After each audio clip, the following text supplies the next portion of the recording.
Welcome back to another technical deep dive here in the debug zone.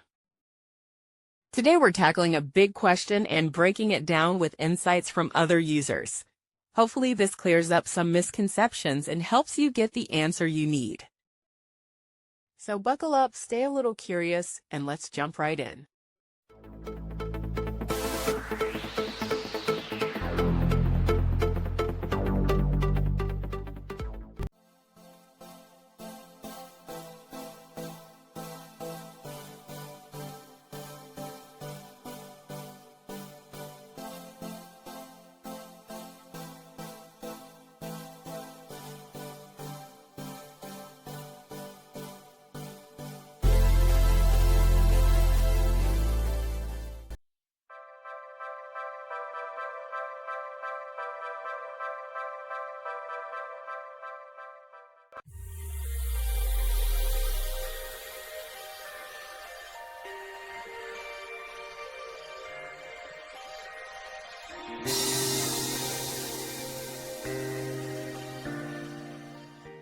And that's a wrap.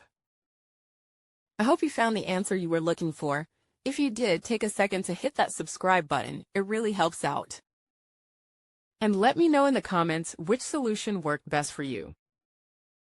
See you next time in the debug zone.